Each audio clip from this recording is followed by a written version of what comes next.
When Star Wars Galaxies was shuttered in 2011 to make way for Star Wars The Old Republic, it seemed like the decision of which Star Wars MMO to play had been taken out of the hands of players.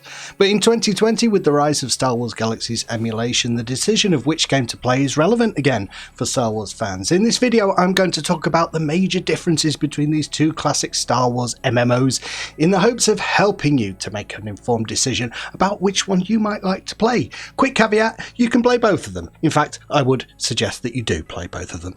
Number 1, narrative focus. From the very start, the Old Republic foregrounded narrative as its driving force. Each character class has its own unique story. It has an overarching plot, the conflict between the Old Republic and the Empire in the deep past of the Star Wars timeline. Fully voiced characters with branching dialogue choices available to solo and in groups give the game a cinematic presentation, and that's still its greatest strength to this day. Star Wars Galaxies, on the other hand, you enter a sprawling universe with very little explanation of what to do, where to go.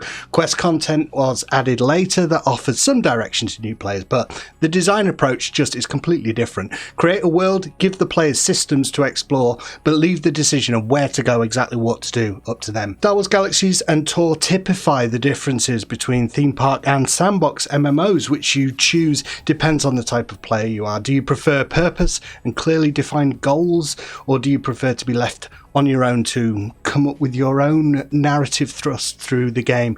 If it's the former, then The Old Republic is the game for you. If it's the latter, then the choice is Galaxies. Number 2, graphics and combat. Both games are getting long in the tooth now, but there's no denying that Tor simply looks a lot better. Galaxies was an impressive game in its day, but it's never going to live up to modern standards, despite the best efforts of dev teams working on updating it. Not only that, Galaxies has always had graphical issues that were never solved. Animations don't sync properly, volumetric shadows have never worked. If dramatic lightsaber combat that feels meaty and blaster bolts that truly look like the movies are a priority for you, then Tor is definitely the way to go. That being said, there are some design elements that affect the way these games look and feel that are more subtle. For instance, although Tor's worlds are prettier than Galaxies, they are relatively small and consist of many gated areas and invisible walls. You never get the sense of huge landscapes that stretch to the horizon because they simply don't. In this sense, the graphical feel of the two games reflect the core differences again, where Tor's worlds are directed, clearly defined. Star Wars Galaxies are sprawling and afford the player greater opportunity to simply go out there and explore. Number 3, choice. In the Old Republic, you pretty much have one thing to do, and that's fight. Certainly there are crafting professions in the game, but if you create a character in the hopes of role-playing a moisture farmer or a member of Max Rebo's band, you are going to be sorely disappointed. If Tor wins on graphics, then Star Wars Galaxies wins in terms of player choice. The range of professions and activities in Galaxies is truly staggering and continues to put modern MMOs to shame. You can craft, mine, play music, create your own quests and content for players, found a city. There is simply so much to do in SWIG, as well as being able to do your MMO staples like combat, raids and PvP. None of it is voice acted, none of it dovetails nicely into a coherent narrative like Tor does, but if you're interested in player choice and doing something other than combat, then Star Wars Galaxies is the game for you. Number 4, ease of access. A fairly dry topic, but an important one in 2020 since many players find it difficult to get started in Star Wars Galaxies these days, given the hoops you have to jump through. And only then, after you've chosen from the many different emulators that are out there and available to you. Tor is very easy to get into by comparison, even more so now that it's available on Steam. All Star Wars Galaxies servers are staffed by volunteers as well, so you likely won't get access as soon as you are technically ready to go. Patience is key when playing many older games like this through emulation. It often takes a bit of time and a bit of research. It's not a quick fix for when you just want to play something right now. If that's your current urge, then go for Tor. Star Wars Galaxies, you're going to have to invest some more time and effort in that. Number 5, legal concerns. It would be remiss of me not to mention that Star Wars Galaxies servers currently in operation are actually illegal. Tor isn't, of course. What are the risks involved in playing on these rogue servers? Well, you've got to pick a reputable one to start, preferably one that's been around for a while and has a proven track record. What are the chances Lucasfilm or Disney are going to come after you?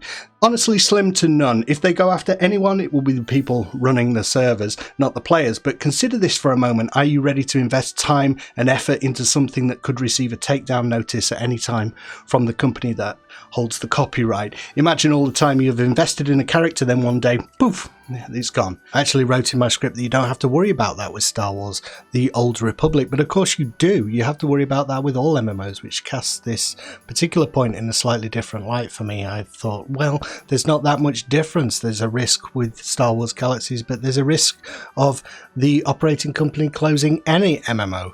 People only play and continue to develop for Star Wars Galaxies because they feel the game is special, unlike any other, and that is something I think it's worth considering. Why are these people passionate about it? Must be amazing, right? When it comes to Star Wars Galaxies in 2020, risk is part of the game. Number 6, finally, 2 tribes. The internet is increasingly tribal, hardly surprising since picking a tribe is baked into the human psyche.